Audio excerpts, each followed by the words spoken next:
Hello everyone, my name is Kumkum Gautam और हम hormones की बात करने वाले हैं। ऑलरेडी मैं दो पार्ट तुम्हारे करा चुकी हूँ हॉर्मोन्स के। तो जिन बच्चों ने वो नहीं देखे हैं वो जाके देख सकते हैं। और ये एक क्विक डिस्कशन है, मतलब ज़्यादा मैं डिटेल में नहीं बता रही हूँ, पर उतना ज़रूर बताऊँगी जितना तुम्हारे एग्जाम में आता है। ठीक है, उससे ज़्यादा नहीं बताने वाली हूँ, इसमें क्वेश्चंस भी नहीं कराने वाली हूँ। तो ये तुम्हारा सिर्फ क्विक डिस्कशन है, ज़्यादा इसमें डिटेल में कुछ चीज़ें नहीं है, लेकिन उतना इंपॉर्टेंट है जो CSI UGC नेट में पूछा जाता है। अगर मैं अपनी फ्री क्लासेस की बात करती हूँ तो मेरी यूट्यूब पे आपके साथ फ्री क्लासेस होती हैं, उसके साथ साथ अनअकैडमी पे फ्री क्लासेस होती हैं। तो अगर यूट्यूब वाली क्लासेस की मैं बात करती हूँ तो सुबह एक 10:30 पे होती है, जो मंडे टू फ्राइडे आपकी क्लास होती है। उसके बाद 4 बजे वाली जो क्लास होती है तुम्हारी रेगुलर होती है तुम्हारे wifi study CSI net channel पे। अनअकैडमी की अगर मैं बात करती हूँ तो यहाँ पे भी तुम्हारी फ्री क्लासेस होती हैं, तो जिन बच्चों को और भी फ्री क्लासेस लेनी है तो वो अनअकैडमी पे आ सकते हैं। उन्हें क्या करना है, उन्हें प्ले स्टोर पे जाना है और प्ले स्टोर पे जाने के बाद अनअकैडमी ऐप को डाउनलोड कर लेना है। आप जैसे ही अनअकैडमी ऐप को डाउनलोड कर लेंगे, आपको कुमकुम गौतम सर्च करना है और कुमकुम गौतम सर्च करने के बाद आपको फॉलो कर लेना है। तो इसके बाद क्या होगा, आपके पास नोटिफिकेशन आ जाएगा। जब भी मेरी क्लास होगी तो आपके पास नोटिफिकेशन पहुंच जाएगा। अगर मैं बात करती हूँ आपके प्लस कोर्सेज की, तो अनअकैडमी पे आपके प्लस कोर्सेज भी चलते हैं जो तुम्हारे पेड कोर्सेज होते हैं। आपको क्या मिलता है यहाँ पे आपको रेगुलर क्लासेस मिलती है, प्रॉपरली आपको रेगुलर क्लासेस मिलेंगी। आपका सारा कोर्स कंप्लीट कराया जाएगा। कोर्स के साथ साथ जो आपको नोट्स हैं वो आपको PDF फॉर्मेट में मिल जाते हैं। अगर मैं बात करती हूँ यहाँ पे आपकी प्रैक्टिस के लिए मॉक टेस्ट कराए जाते हैं। उसके साथ साथ जो पूरा वीक आपने पढ़ा है उसके क्विज के थ्रू आपको पूरा रिवीजन कराया जाता है। तो यहाँ पे क्विज होती है, हर हफ्ते आपकी क्विज कराई जाती है। साथ के साथ अगर मैं बात करती हूँ तो यहाँ पे आप जितनी चाहे लाइव क्लासेस ले सकते हैं। मतलब क्या है, जितने भी CSI UGC नेट के टीचर्स हैं आप सबकी क्लासेस ले सकते हैं, सिर्फ मेरी क्लासेस नहीं ले सकते। अगर आपको किसी का कोई भी टॉपिक पसंद आ रहा है, जेनेटिक्स का या फिर कोई भी तुम्हें टॉपिक पसंद आ रहा है, प्लांट फिजियोलॉजी हो गया, तो आप दूसरे टीचर्स की भी क्लासेस ले सकते हैं। दैट मीन्स आप जितनी चाहे उतनी लाइव क्लासेस ले सकते हैं और अपना कोर्स कंप्लीट कर सकते हैं। मेरा जो कोर्स चल रहा है अभी, तुम्हारा ह्यूमन फिजियोलॉजी का कोर्स चल रहा है, तो तुम उसको ज्वाइन कर सकते हो। उसके साथ साथ अक्टूबर की मंथ में एक क्रैश कोर्स रिलीज करने वाली हूँ, जहाँ पे मैं तुम्हारे इंपॉर्टेंट यूनिट्स कराने वाली हूँ, इंपॉर्टेंट टॉपिक्स कराने वाली हूँ बेसिकली, जो तुम्हारे CSI UGC नेट में बार बार पूछे जाते हैं। तो अगर आप चाहते हैं प्लस पे आना तो आप प्लस पे आ सकते हैं। आपको क्या करना है, प्ले स्टोर पे जाना है, अनअकैडमी ऐप को डाउनलोड करना है, उसके बाद करना है आपको लॉग इन। आप जैसे ही लॉगिन करेंगे आपको लेना पड़ेगा सब्सक्रिप्शन। यहाँ पे गेट EAC लिखा हुआ है, इसकी जगह आपको लिखना है CSIR UGC नेट। तो आप इस पे क्लिक करेंगे। इस पे क्लिक करने के बाद आपको सेलेक्ट कर लेना है CSIR UGC नेट, क्योंकि आप उसके लिए प्रिपेयर कर रहे हैं। उसके बाद आप सब्सक्रिप्शन ले सकते हैं, प्लान ले सकते हैं, चाहे वो 1 मंथ का हो, 3 मंथ्स का, 6 मंथ्स का, 12 मंथ्स का या फिर 24 मंथ्स का। तो जो बच्चे अभी नवंबर के लिए प्रिपेयर कर रहे हैं वो 1 मंथ का ले सकते हैं। इससे आपका रिवीजन हो जाएगा और आपके जो इंपॉर्टेंट टॉपिक्स हैं यहाँ से कवर हो जाएंगे। 6 मंथ्स का ले सकते हैं, 12 मंथ्स का ले सकते हैं, तो इनके जो अमाउंट है ज़्यादा डिफरेंस नहीं है। तो आई थिंक 12 मंथ्स वाला ज़्यादा बेटर होता है। इसमें आपको 11,550 रुपीज़ देने हैं, वो भी 1 साल का अमाउंट है। 1 साल का अमाउंट है, आपको सारी चीज़ें अवेलेबल हो जाती हैं। जो भी अभी बच्चे मास्टर्स के फर्स्ट सेमेस्टर में आए हैं या सेकंड सेमेस्टर में आए हैं वो 24 मंथ्स वाला ले सकते हैं। उसके बाद भी अगर आपको 11,550 का भी आपको लेना है, उसके बाद भी आप एक रेफरल कोड यूज़ कर सकते हैं। यहाँ पे जो रेफरल कोड होता है वो होता है KUM10, कुमकुम 10 जो होता है वो रेफरल कोड होता है। इसके बाद आपको अप्लाई करना है। जैसे आप इसको अप्लाई करेंगे आपको 10% ऑफ मिल जाएगा। तो आपकी जो भी अमाउंट होगी इसमें 10% ऑफ मिल जाता है बाय अप्लाइंग कुमकुम 10। आप जो पेमेंट है वो डेबिट कार्ड के थ्रू भी कर सकते हो, EMI के थ्रू भी कर सकते हो, UPI वॉलेट या नेट बैंकिंग के थ्रू कर सकते हो। तो अगर मैं बात करती हूँ, अगर किसी बच्चे को फाइनेंशियली प्रॉब्लम है या फिर वो बच्चा इतने सारे पैसे नहीं दे सकता है साथ में, तो वो EMI के थ्रू भी पे कर सकता है। और यहाँ पे नो कॉस्ट EMI वाला ऑप्शन है, मतलब आपको कोई इंटरेस्ट देने की ज़रूरत नहीं होती है। आप इतने पैसों को इंस्टॉलमेंट में भी पे कर सकते हैं। आप थोड़ा थोड़ा करके पे कर सकते हैं। अबाउट 866 या 900 अबाउट पड़ता है, पर मंथ पड़ता है। तो आप ऐसे भी पे कर सकते हैं अगर आप एक साथ पे नहीं करना चाहते हैं तो। तो अगर आपको प्लस पे आना है तो आपको अनअकैडमी ऐप पे जाना है, CSI UGC नेट को सर्च करना है और सब्सक्रिप्शन ले लेना है बाय अप्लाइंग कुमकुम 10, जिसके बाद आपको 10% ऑफ मिलेगा। और मेरे कोर्सेज के साथ साथ जितने भी CSI UGC नेट के टीचर्स हैं, आपको सबकी क्लासेस मिलती हैं, आपको सबके कोर्सेज मिलते हैं। तो आप ज्वाइन कर सकते हैं प्लस को अगर आप करना चाहते हैं तो। आज हम बात करने वाले हैं ACTH हार्मोन की। ठीक है, ACTH हार्मोन की बात करने वाले हैं और ACTH की जो फुल फॉर्म है वो है एड्रेनोकॉर्टिकोट्रोपिक हार्मोन्स। एड्रेनोकॉर्टिकोट्रोपिक हार्मोन्स की बात करती हूँ। ट्रॉपिक हार्मोन्स का मतलब ही ये होता है एक ऐसे हार्मोन जिनका जो रेगुलेशन है वो तुम्हारा कौन कर रहा है, हाइपोथैलेमस रेगुलेशन कर रहा है। मतलब हाइपोथैलेमस बोलेगा इसको रिलीज करना है या नहीं करना है, इसको रिलीज करना है या फिर इनहिबिट करना है। सो ऐसे हार्मोन जो तुम्हारा हाइपोथैलेमस रेगुलेट करता है उन्हें एड्रेनोकॉर्टिकोट्रोपिक, ट्रॉपिक बेसिकली उसको बोला जाता है। तो हम आज ACTH पढ़ने वाले हैं। The tropic hormones are those hormones whose secretion is controlled by the hypothalamus by the releasing factor. Okay. ACTH की अगर मैं बात करती हूँ, वेरी इंपॉर्टेंट, इनका नेचर तुम्हें याद होना चाहिए। ये पेप्टिडाइल नेचर के होते हैं, that means they are made up of proteins. तो प्रोटीन्स के बने हुए होते हैं, पेप्टिडाइल इनका नेचर होता है। अब इम्पॉर्टेंट क्या है यहाँ पे, क्वेश्चन क्या पूछा जाता है कि कौन सी amino acid residues are very important for making ACTH hormone. So याद रखना है valine and tyrosine are those amino acid which is required or which is important for the ACTH hormone. Very important, valine और tyrosine दोनों को याद रखना है, बहुत इंपॉर्टेंट पार्ट प्ले करती हैं अगर मैं ACTH हार्मोन की बात करती हूँ तो। It stimulates the adrenal cortex to secrete their hormones. और ACTH जो हार्मोन होता है ये तुम्हारे एड्रिनल कॉर्टेक्स पे काम करेगा, उसको स्टिमुलेट करेगा और उसके हार्मोन का सीक्रेशन करवाता है। अब हम पूरा डिस्कस कर लेते हैं कि ऐसा होता क्या है। ठीक है, एड्रिनल हार्मोन में ऐसा होता क्या है कि कैसे रिलीज होता है, पहले हम ये देख लेते हैं। देखो, तुम्हारा हाइपोथैलेमस होता है, ठीक है, कौन सा, एक ब्रेन का ऐसा पार्ट है जो तुम्हारा एंडोक्राइन सिस्टम को पूरी तरह रेगुलेट करता है। वहां से रिलीजिंग हार्मोन रिलीज करेगा या फिर इनहिबिटिंग हार्मोन रिलीज करेगा, जिसके वजह से क्या होगा, तुम्हारे डिफरेंट डिफरेंट जो हार्मोनल सीक्रेशन होते हैं वो यहाँ से रेगुलेट किए जाते हैं। ओके, अब जो हाइपोथैलेमस है वो कॉर्टिको रिलीजिंग हार्मोन यहाँ से रिलीज करता है। मतलब मैं तुम्हें बता चुकी हूँ, जो हाइपोथैलेमस है वो दोनों हार्मोन रिलीज कर सकता है, एक होता है रिलीजिंग हार्मोन और एक होता है इनहिबिटिंग हार्मोन। अगर उसे किसी का सीक्रेशन करवाना है तो रिलीजिंग हार्मोन सीक्रेट करेगा और किसी को इनहिबिट कराना है तो इनहिबिट हार्मोन यहाँ से सीक्रेट करेगा। तो यहाँ पे क्या होता है, जो तुम्हारा हाइपोथैलेमस है, ठीक है, ये जो हाइपोथैलेमस है कॉर्टिको रिलीजिंग हार्मोन को यहाँ से रिलीज करता है और ये जाके तुम्हारे पिट्यूटरी ग्लैंड पे काम करेगा। किस पे काम करेगा, पिट्यूटरी ग्लैंड पे काम करेगा। और पिट्यूटरी कौन सा हार्मोन रिलीज करती है, वो जो हार्मोन होता है वो होता है ACTH, that is adrenocorticotropic hormone होता है, जो तुम्हारा पिट्यूटरी से रिलीज होता है। और जो तुम्हारी एड्रिनल ग्लैंड्स होती हैं, एड्रिनल ग्लैंड्स कहाँ पे होती है बेटा, ये जो किडनी होती है तुम्हारी रेट्रोपेरिटोनियल कंडीशन होती है किडनी की। मतलब ये जो किडनी होती है रेट्रोपेरिटोनियली प्रेजेंट होती हैं, ये मैं कभी एक्सक्रीटरी सिस्टम पढ़ाऊंगी तब समझाऊंगी इस चीज को। और इनके ऊपर क्या होता है, कैप लाइक स्ट्रक्चर प्रेजेंट होता है। ये कैप लाइक स्ट्रक्चर क्या है, ये है तुम्हारा एड्रिनल ग्लैंड। एड्रिनल ग्लैंड है, ये एड्रिनल ग्लैंड पे काम करेगा ACTH और तुम्हारा डिफरेंट डिफरेंट हार्मोन्स का सीक्रेशन यहाँ से रिलीज करवाएगा।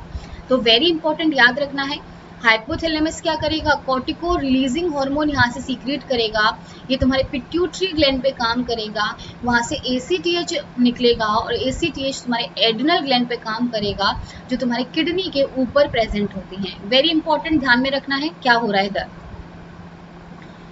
अब अगर एड्रिनल ग्लैंड की बात करती हूँ, देखो ये मैंने मानी ये एड्रिनल ग्लैंड थी, ठीक है, ये मैंने मानी ये एड्रिनल ग्लैंड थी। अब इसमें क्या होता है, दो पार्ट होते हैं। जो ऊपर वाला पार्ट होता है, मतलब ये वाला जो पार्ट है उसे बोला जाता है कॉर्टेक्स। क्या बोला जाता है, कॉर्टेक्स बोला जाता है। और इस अंदर वाले पार्ट को बोला जाता है क्या, मेडुला। ठीक है, इसको बोला जाता है मेडुला। अब क्या होता है, जब तुम्हारा जब एड्रिनल ग्लैंड पे ये हार्मोन्स काम करने आते हैं तो ये कॉर्टेक्स जो होता है डिफरेंट हार्मोन्स को रिलीज करता है और जो मेडुला है वो डिफरेंट हार्मोन्स को रिलीज करता है। और ये हार्मोन्स तुम्हारे बहुत सारी चीज़ों को रेगुलेट करते हैं। और क्या क्या रेगुलेट करते हैं, हम एक एक चीज़ बिल्कुल डिटेल में पढ़ने वाले हैं। अभी हम स्टार्ट करते हैं, मैं अपने आप को हाइड करी क्योंकि तुम्हें ये डायग्राम नहीं दिखेगा फिर। देखो अब इसमें क्या है, तुम्हारे 3 लेयर्स हैं।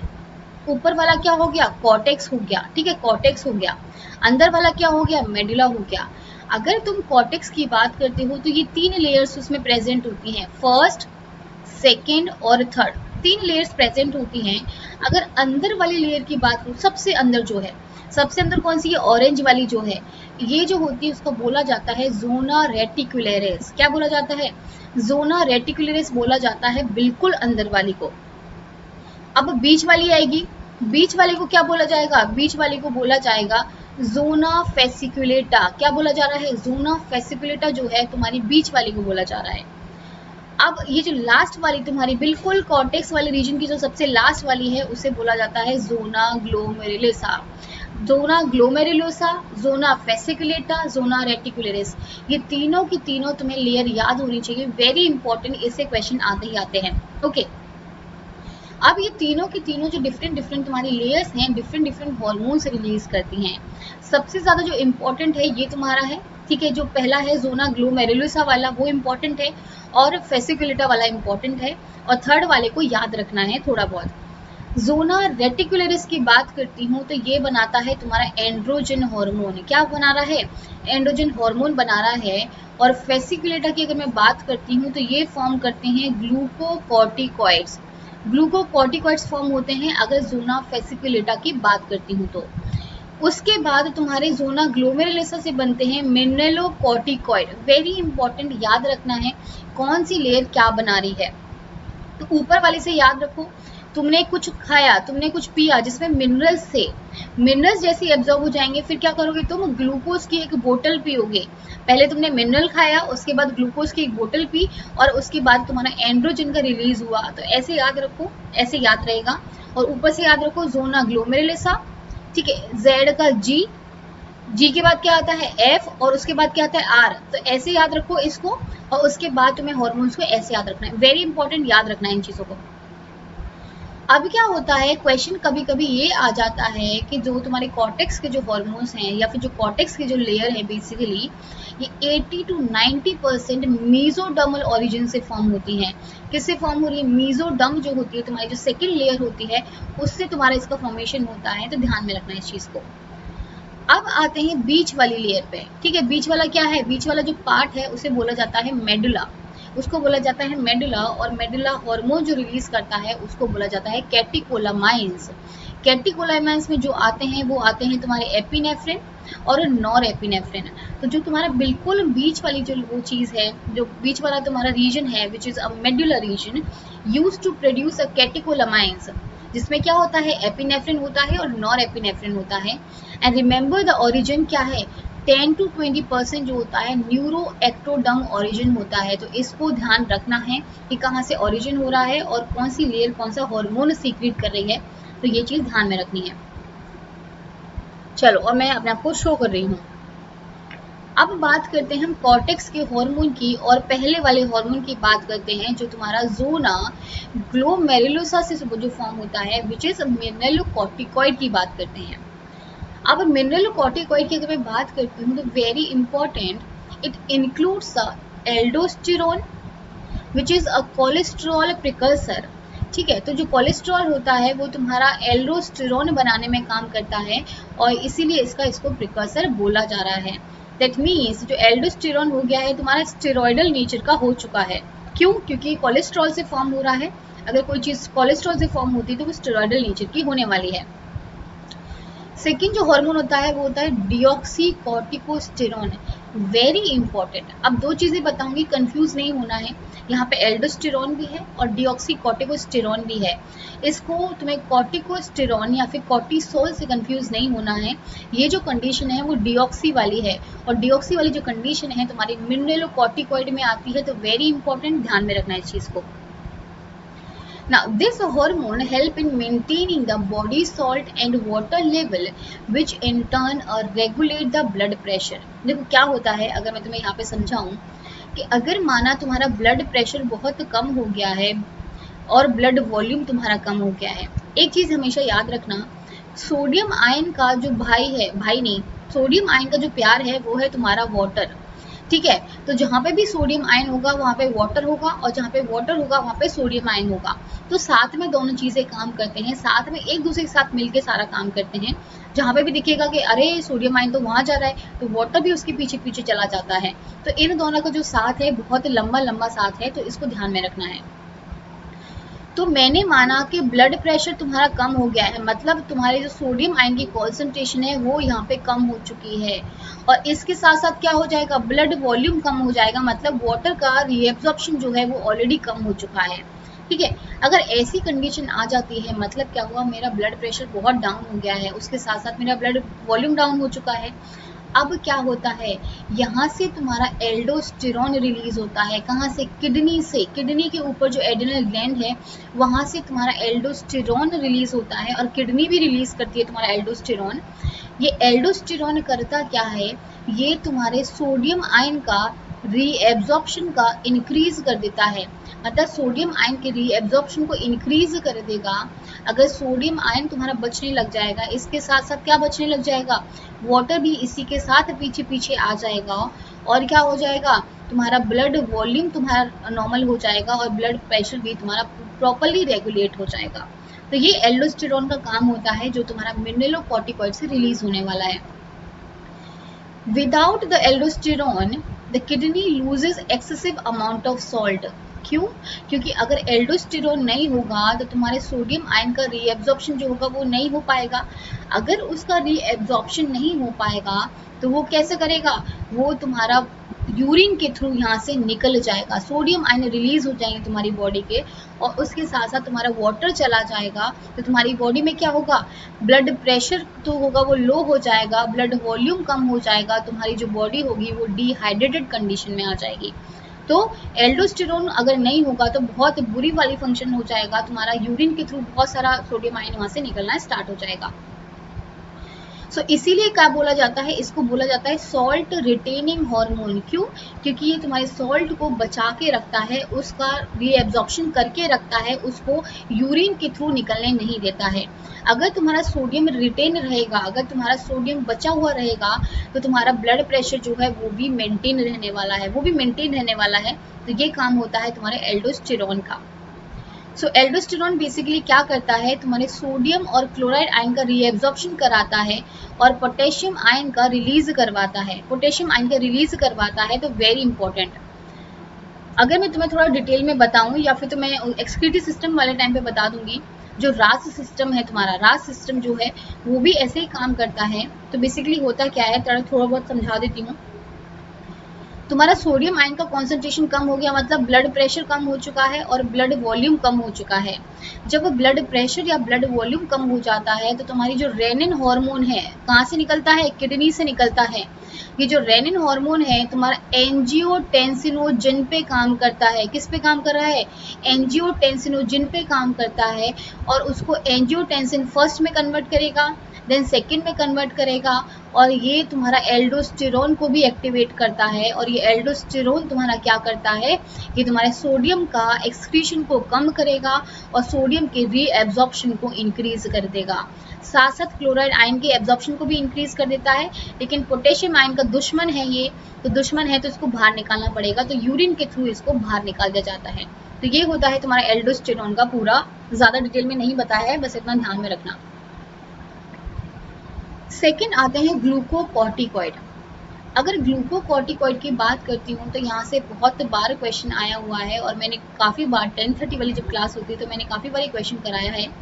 तो एक दिन मैं हॉर्मोन्स वाले क्वेश्चंस रख दूंगी, क्योंकि ये सारे नहीं कराए मैंने, तो हॉर्मोन्स वाला एक दिन पूरा तुम्हारा पैक रहेगा कि हाँ हॉर्मोन्स वाले क्वेश्चंस मैं कराने वाले हूँ। अगर ग्लूकोकॉर्टिकॉइड की बात करती हूँ तो दो इम्पॉर्टेंट हार्मोन हैं, एक होता है कॉर्टिसोल और एक होता है कॉर्टिकोस्टेरोन। जैसे मैंने बताया था तुम्हें, मिनरलोकॉर्टिकॉइड में जो था वो था डिऑक्सीकॉर्टिकोस्टेरोन। ठीक है, डिऑक्सीकॉर्टिकोस्टेरोन था, और यहाँ पे क्या है, सिर्फ कॉर्टिकोस्टेरोन है, तो इसको कंफ्यूज नहीं होना है, ध्यान में रखना है। अब जो इम्पोर्टेंट हार्मोन है जो तुम्हें पेपर के लिए पढ़ना है वो पढ़ना है कॉर्टिसोल। कॉर्टिसोल क्या होता है, इसका फंक्शन क्या होता है कॉर्टिसोल का, कि ये होता है तुम्हारा एंटी इन्फ्लामेटरी। एंटी इन्फ्लामेटरी मतलब क्या हुआ, कि अगर तुम्हारी बॉडी में कोई भी मुझे सर्जरी करनी है, ठीक है, मुझे सर्जरी करनी है, अगर मैं तुम्हारा अगर सर्जरी करूँगी तो तुम्हारा इन्फ्लेमेशन जो होगा, मतलब तुम्हारा जो इम्यून सिस्टम जो होगा वो इवोक हो जाएगा, उसके रिस्पॉन्सेज आने लग जाएंगे और तुम्हारा इन्फ्लेमेशन हो जाएगा।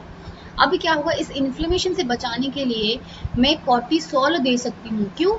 क्योंकि ये होता है एंटी इन्फ्लेमेटरी, ये इन्फ्लेमेशन को रोकता है, उसके अगेंस्ट में काम करता है। तो वेरी इंपॉर्टेंट जो क्वेश्चन आएगा, जैसे मैंने बोला है वैसे क्वेश्चन आने वाला है। I am so sorry. तो याद रखना है दीज आर एंटी इन्फ्लेमेटरी, तो ये एंटी इन्फ्लेमेटरी होते हैं, तो इसको दिमाग में रखना है।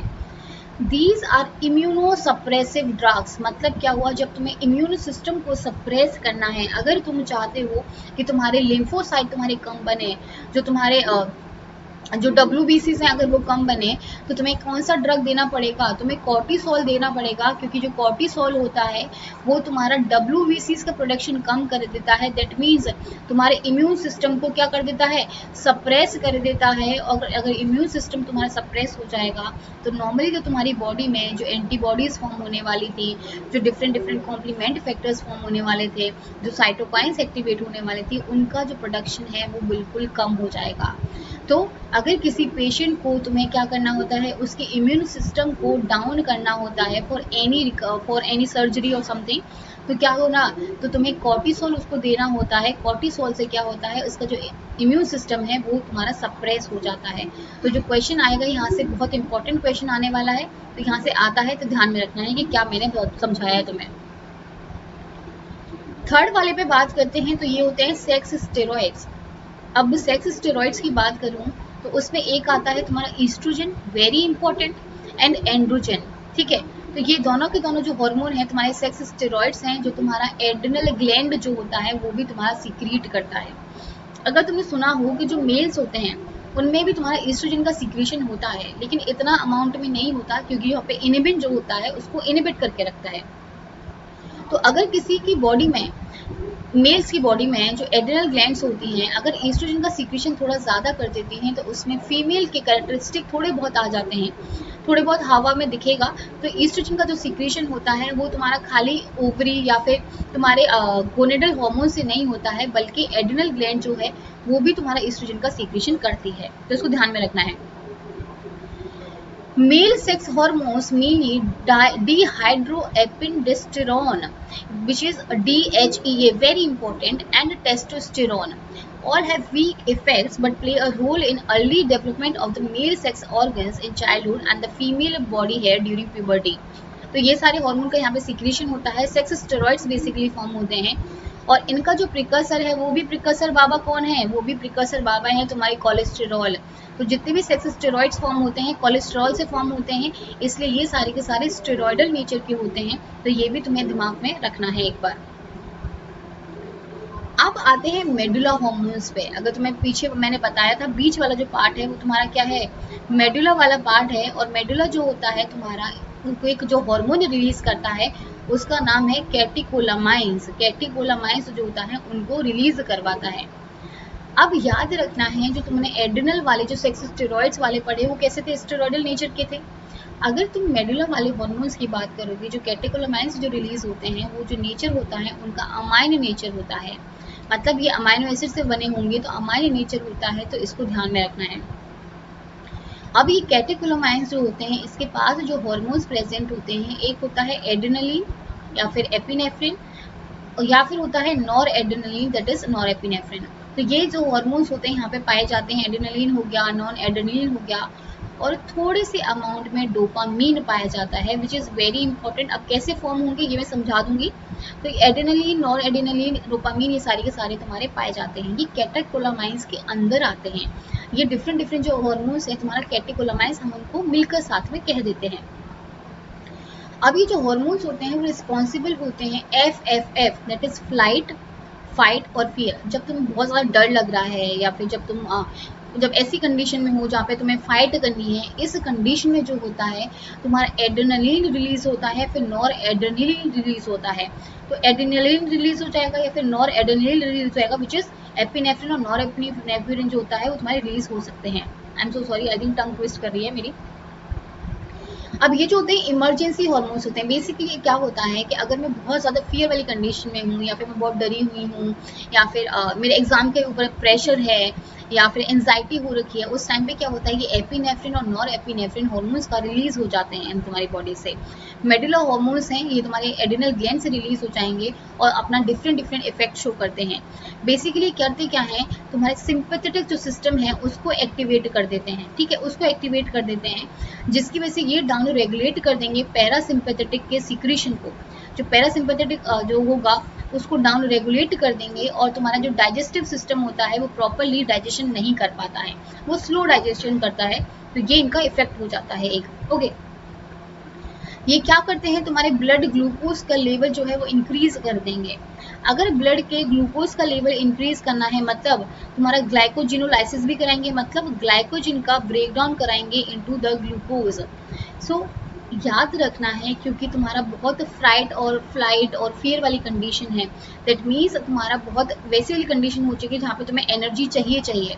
तो यहाँ से जो एड्रेनलिन होता है वो क्या करता है, वो तुम्हारा ब्लड ग्लूकोज का लेवल इंक्रीज करता है, जिससे तुम्हारी एनर्जी ज़्यादा बने, तुम्हें एनर्जी ज़्यादा मिले, और तुम्हारा जो स्ट्रेस रेस्पॉन्स जो आया है उसको थोड़ा कम किया जा सके, ठीक है। अगर ब्लड ग्लूकोज लेवल बढ़ाना है तो ग्लाइकोजिनोलाइसिस से बेटर कुछ नहीं है, मतलब जो मेरे पास खजाना रखा हुआ है, जो मेरे पास खजाना है ग्लूकोज का in the form of the glycogen, तो ग्लाइकोजन का पहले ब्रेक डाउन कराना होगा in the glycogen with the help of glycogenolysis, जहाँ से तुम्हारा ग्लाइकोजन का ब्रेक डाउन हो जाएगा ग्लूकोज में, और ग्लूकोज का जो कॉन्सेंट्रेशन होगा वो इंक्रीज हो जाएगा। अगर ग्लूकोज का कॉन्सेंट्रेशन इंक्रीज होगा तो ये ग्लूकोज क्या करेगा, तुम्हारा एटीपी फॉर्मेशन में हेल्प करेगा, और एटीपी बनाने में कौन हेल्प करेगा, सीएमपी जो होता है उसका लेवल भी तुम्हारा इंक्रीज हो जाता है, तो उसकी वजह से सिग्नल ट्रांजैक्शन जो होता है काफ़ी इंक्रीज हो जाता है। तो इसको भी याद रखना है, ये भी क्वेश्चन पूछा जा सकता है। ओके,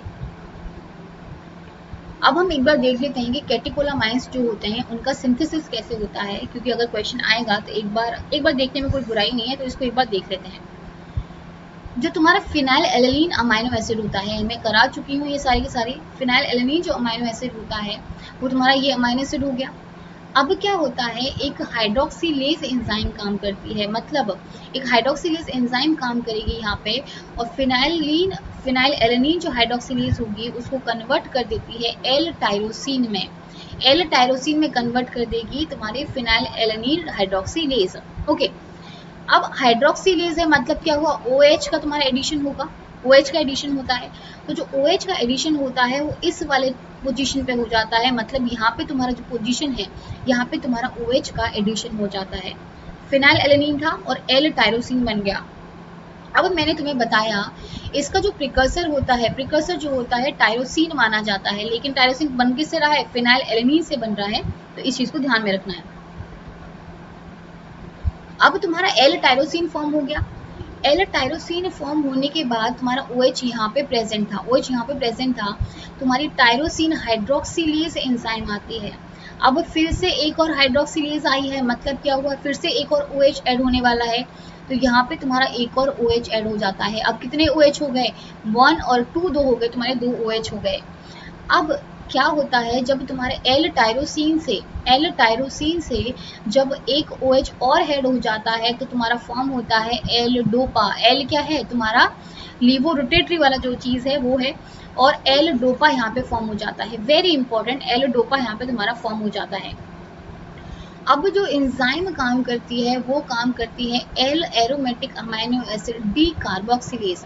तो यहाँ पे कौन सी एंजाइम ने काम करा है, डी कार्बोक्सिलेज ने करा है, मतलब क्या होने वाला है, तुम्हारा CO2 यहाँ से गायब होने वाला है।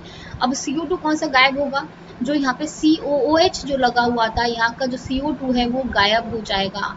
अगर वो गायब हो जाएगा तो तुम्हारा क्या बन जाता है, तुम्हारा बन जाता है डोपामीन। डोपामीन फॉर्म हो जाता है, जो तुम्हारा मेडुला का एक स्मॉल सीक्रेशन होता है, तो ये तुम्हारा यहाँ पे हार्मोन प्रोड्यूस हो जाता है। ओके, अब डोपामीन से एपिनेफ्रिन और नॉर एपिनेफ्रिन कैसे बनते हैं ये देखते हैं।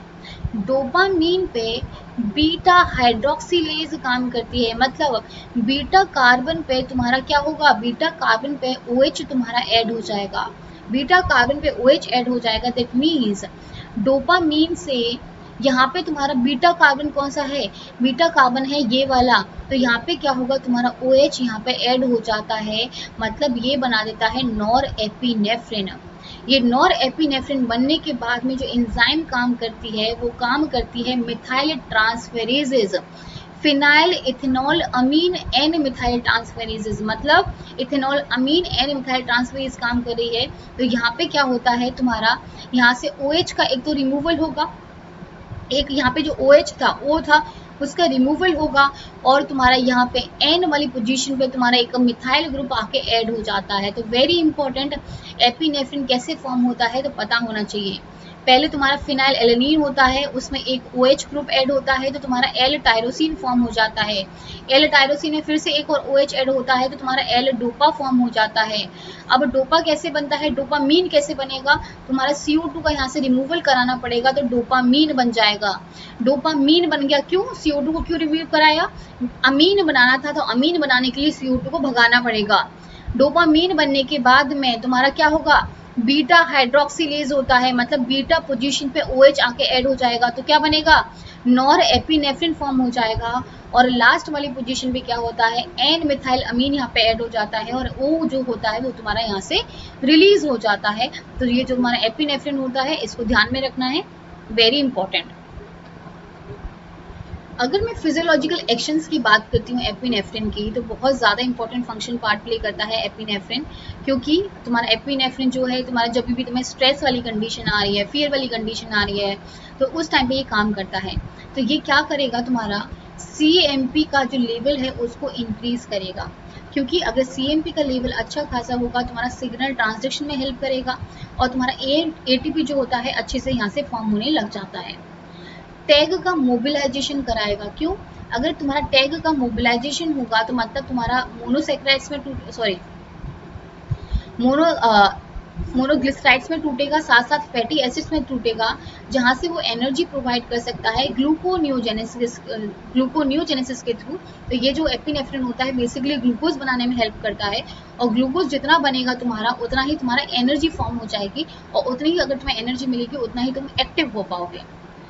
ग्लाइकोजिनोलाइसिस कराता है, ग्लाइकोजिनोलाइसिस का मतलब होता है ग्लाइकोजन का break down into a glucose, ठीक है, इसमें करेगा तो ये इंक्रीज हो जाता है और तुम्हारा ग्लाइकोजन सिंथेसिस जो होता है उसको डिक्रीज करेगा, क्यों, क्योंकि ग्लूकोज की कॉन्सेंट्रेशन को तो ये इंक्रीज कर रहा है, तो ये क्या ग्लाइकोजन को फॉर्म होने देगा, नहीं, ग्लाइकोजन को फॉर्म नहीं होने देगा, उसका ब्रेक डाउन करवाएगा, तो ये यहाँ पे इंक्रीज हो जाएगा, लेकिन ग्लाइकोजन जो सिंथेसिस है वो यहाँ पे नहीं हो पाएगी, बिल्कुल अपोजिट काम है, तो ये नहीं होता है। अगर रेगुलेशन की बात करती हूँ तो देखो क्या होता है, तुम्हारे जो कॉर्टेक्स हॉर्मोन्स हैं उनका जो रेगुलेशन होता है वो ACTH जो हार्मोन होता है बेसिकली वो करता है। अभी क्या होता है कि अगर तुम्हारा ब्लड प्रेशर तुम्हारा कम हो गया, ठीक है, या फिर ब्लड वॉल्यूम तुम्हारा कम हो गया, तो क्या होता है, तो तुम्हारा ब्लड प्रेशर या ब्लड वॉल्यूम जब तुम्हारा कम हो जाता है तो तुम्हारी बॉडी को पता चल जाएगा कि ओ प्रेशर ढंग से नहीं हो रहा है, मतलब तुम्हारा ब्लड ढंग से ट्रांसपोर्ट नहीं हो पा रहा है, ब्लड में वॉल्यूम थोड़ी कम हो गई है। तो जब ये पता चलता है ब्लड को, तो वो सिंपैथेटिक नर्वस सिस्टम के पास जाता है कि तुम काम क्या कर रहे हो, कुछ काम कर रहे हो कि नहीं कर रहे हो, इतना ब्लड प्रेशर कम हो रखा है, बॉडी का ब्लड वॉल्यूम कम हो रखा है और तुम काम क्या कर रहे हो।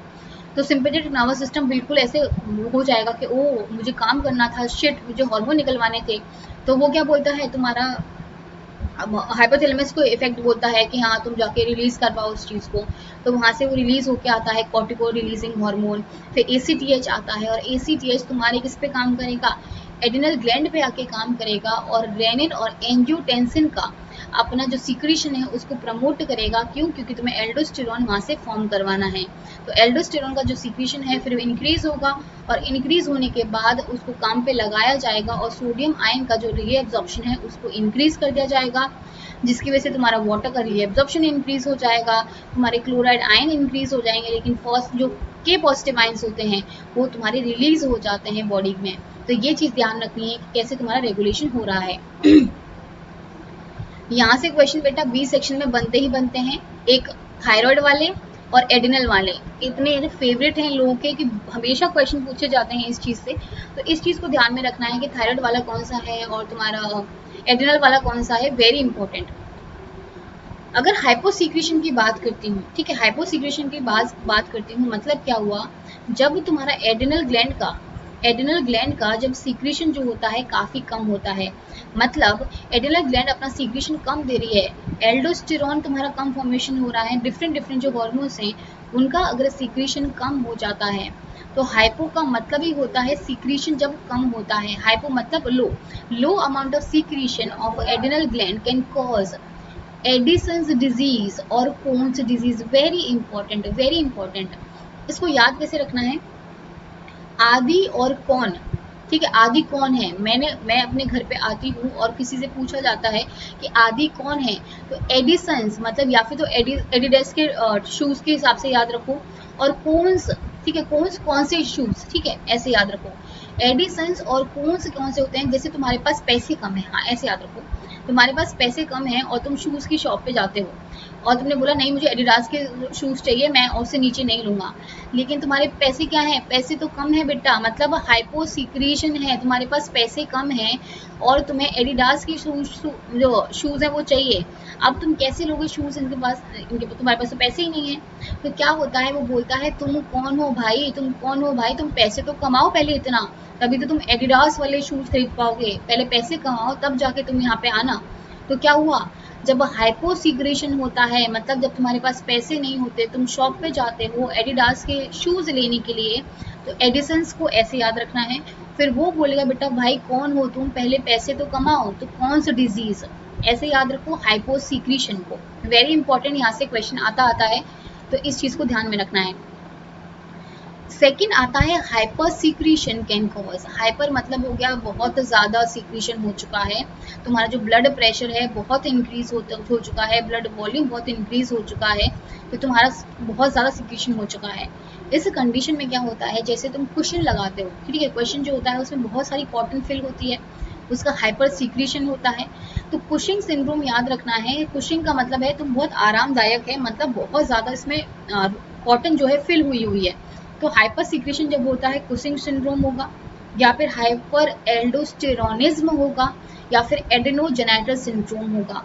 तो ये जो सिंड्रोम्स हैं बेसिकली तुम्हारे एड्रिनल ग्लैंड से तुम्हारा ताल्लुक रखते हैं और इनको याद रखना है। Addison's disease, Conn's disease, hyposecretion, hyper secretion, Cushing disease. Very important, इन दोनों चीजों को याद रखना है, यहाँ से क्वेश्चन बनते हैं। I think thyroid gland next time पढ़ेंगे, है ना, क्योंकि अभी बहुत ज़्यादा हो जाएगा फिर तुम लोगों के लिए, तो उसको हम नेक्स्ट टाइम पढ़ लेंगे, कोई इशू नहीं है, नेक्स्ट टाइम कवर कर लेंगे। और तुम्हारे हॉर्मोन्स हैं बेसिकली जो मैं संडे टू संडे ले रही हूँ, इसीलिए ले रही हूँ क्योंकि अगर जिन बच्चों का भी कवर नहीं हुई हैं चीज़ें, तो वो यहाँ से कवर हो जाएंगे तुम्हारी, तो इसलिए मैं तुम्हारी ये चीज़ें यहाँ से कवर कर रही हूँ। और अगर आपको फ्री क्लासेस की अगर आपको और लेनी है, तो एक तो मेरी अनअकैडमी में फ्री क्लासेस होती हैं, ठीक है, ये जो होती है तुम्हारी स्पेशल क्लासेस होती हैं, तो तुम इसको ज्वाइन कर सकते हो, ये भी तुम्हारी बिल्कुल फ्री होती हैं, कोई अमाउंट नहीं लिया जा रहा है तुमसे, तुम्हें बस प्ले स्टोर पे जाना है और अनअकैडमी ऐप को डाउनलोड करना है। जैसे ही आप ऐप को डाउनलोड करेंगे, आपको CSI UGC नेट सर्च करना है या फिर सीधा कुमकुम गौतम सर्च करो, और सर्च करने के बाद आप फॉलो कर लो, तो जिसकी वजह से क्या होगा, जब भी मेरी क्लास होगी आपके पास नोटिफिकेशन आ जाएगा और आप उस क्लास को ज्वाइन कर पाएंगे, तो फॉलो कर लो। और उसके बाद अगर आपको और अच्छे से पढ़ाई करनी है, अगर आप चाहते हो कि अच्छे से आपका का सारा कोर्स कवर हो, ठीक है, पूरी चीज़ आपकी कवर हो, तो आप क्या कर सकते हो, आप मेरे साथ प्लस पे आ सकते हो, जो पेड कोर्सेज होते हैं आप उस पर क्लासेस ज्वाइन कर सकते हो। तो अगर प्लस क्लासेस की बात करती हूँ, तो यहाँ पे आपका सारा कोर्स कंप्लीट कराया जाता है, आपको पूरा का पूरा कोर्स कंप्लीट कराया जाएगा, आपको जो नोट्स हैं वो आपको PDF फॉर्मेट में दे दिए जाते हैं, आपका पूरा का पूरा, मतलब आप जितना भी आपका कोर्स उसमें होता है, उसके बाद आप जितनी चाहे उतनी लाइव क्लासेस ले सकते हैं, मतलब CSI UGC नेट के जितने भी एजुकेटर्स हैं आप सबकी क्लासेस ले सकते हैं, सिर्फ आपको मेरी क्लासेस नहीं मिलने वाली, आपको सारे एजुकेटर्स की क्लास मिलती हैं। तो प्लस क्लासेस पे ये फ़ायदा हो जाता है कि आपको अनलिमिटेड एक्सेस मिल जाती है हर चीज़ के लिए, तो आपको अगर मॉक टेस्ट देना है, मॉक टेस्ट के थ्रू आप अच्छे से प्रैक्टिस कर पाओगे, तो मॉक टेस्ट के पूरा अनलॉक हो जाते हैं, आप वहाँ ये दे सकते हो। साथ के साथ आपके पास क्विजेज होती हैं, मतलब क्या होता है, आपने एक टॉपिक कवर करा है 7 दिन में, उसके बाद आपके लिए क्विजेज आएंगी, तो क्विजेज के थ्रू क्या होता है, आपका पूरी चीज़ का रिवीजन हो जाता है कि आपने क्या पढ़ा था और क्या नहीं पढ़ा है, आपको कितना आया है कितना नहीं आया है। तो आपको प्लस क्लासेस के लिए क्या करना है, आपको अनअकैडमी ऐप को तो डाउनलोड करना ही करना पड़ेगा, क्योंकि उसके बिना कुछ नहीं होने वाला है। तो अनअकैडमी ऐप को डाउनलोड करना है और डाउनलोड करने के बाद आपको करना है लॉगिन। ठीक है, जैसे ही आप लॉगिन करेंगे आपको क्या करना पड़ेगा, आपको लेना पड़ेगा सब्सक्रिप्शन। ठीक है, आप सब्सक्रिप्शन लेंगे तो आप जो होता है यहाँ पे ध्यान रखना है गेट EAC ना लिखा हो, यहाँ पे क्या लिखा होना चाहिए, CSI UGC नेट होना चाहिए। तो आपको उसको क्लिक करना है। आप 1 मंथ का ले सकते हैं, आप 3 मंथ्स का ले सकते हैं, 6, 12 या फिर 24 मंथ्स का ले सकते हैं। तो अगर मैं बात करती हूँ जो भी बच्चे नवंबर वाले के लिए प्रिपेयर कर रहे हैं, जो आने वाले के लिए अगर प्रिपेयर कर रहे हो तो तुम 1 मंथ का ले सकते हो। और ऐसे क्या होगा, आपका अच्छे से आपका रिवीजन हो जाएगा, आपका टॉपिक्स जो है इंपॉर्टेंट जो टॉपिक्स हैं यहाँ से कवर हो जाएंगे। अगर मैं अपने कोर्सेज़ की यहाँ पे बात करती हूँ तो मेरा ह्यूमन फिजियोलॉजी का जो कोर्स है वो तुम्हारा यहाँ पे चल रहा है। साथ के साथ अक्टूबर मंथ में मेरा क्रैश कोर्स आने वाला है जहाँ पे मैं तुम्हें इम्पॉर्टेंट टॉपिक्स कराने वाली हूँ जो तुम्हारे CSI UGC नेट में पूछे जाते हैं। तो जिस भी बच्चे को जो भी प्रिपेयर करना है वो तुम्हारा वहाँ पे आ सकता है, प्लस का सब्सक्रिप्शन ले सकता है और मुझे वहाँ पे ज्वाइन कर सकता है। ओके, अगर 3 मंथ्स का लेना है तो आप वो भी ले सकते हैं, लेकिन जो बच्चे आगे वाले एग्जाम के लिए प्रिपेयर कर रहे हैं, मतलब आने वाले एग्जाम के लिए अगर आप प्रिपेयर कर रहे हैं तो आप 6 मंथ्स का भी ले सकते हैं, आप 12 मंथ्स का भी ले सकते हैं और 24 मंथ्स का भी ले सकते हैं। तो यहाँ से अगर मैं बात करती हूँ तो 6 और 12 मंथ्स वाले में बहुत ज़्यादा डिफरेंस नहीं है अमाउंट का। तो जो 6 मंथ्स वाला है आई थिंक उस पर ना जाके तुम 12 मंथ्स वाले पे जाना, क्योंकि ज़्यादा अमाउंट नहीं है और ज़्यादा तुम्हारा ज़्यादा टाइम मिलेगा तो तुम्हें अच्छे से समझ में आएगा कि मुझे किसकी क्लासेस लेनी है, कितनी क्लासेस लेनी है, मुझे कितना कोर्स कवर करना है और कहाँ से कोर्स कवर करना है। आपको हर चीज़ समझ में आएगी और वहाँ पे अनलिमिटेड एक्सेस हो जाती है। आपको जैसे किसी से प्लांट फिजियोलॉजी अच्छा लग रहा है तो आपने किसी और से पढ़ लिया, मेरे से कुछ अच्छा लग रहा है तो मेरे से वो पढ़ लिया, किसी टीचर का कुछ और अच्छा लग रहा है तो आपने वो पढ़ लिया। आप अपना टाइम टेबल बना लेते हैं उस हिसाब से और आपका पूरा कोर्स भी कवर हो जाता है, आपकी चीज़ें कवर हो जाती हैं, आपको प्रॉपर उसी हिसाब से पढ़ाया जाता है कि आपका CSI UGC नेट क्लियर हो जाए। ओके, तो जो भी बच्चे अभी मास्टर्स के फर्स्ट सेमेस्टर में या सेकेंड सेमेस्टर में है वो 24 मंथ्स वाला ले सकते हैं। इससे क्या होगा कि तुम्हारा पूरा कोर्स भी कवर हो जाएगा मास्टर्स वाला, उसके साथ साथ आपकी GRF क्लियर होने के पूरे चांसेस हैं। 12 मंथ्स का अगर मैं बात करती हूँ तो यहाँ पे 12 मंथ्स वाला जो होता है 11,550 आपको पे करना होता है। उसमें भी आप एक रेफरल कोड यूज़ कर सकते हैं। देखो, अगर मैं बात करती हूँ तुम्हारे, अगर तुम कहीं ऑफलाइन कोचिंग लेने जाते हो, कहीं भी ऑफलाइन कोचिंग लेने जाते हो, अबाउट 35,000 आपका अमाउंट लेते ही लेते हैं, वो भी 6 मंथ्स का। ठीक है, 6 मंथ्स का इतना अमाउंट लेते हैं।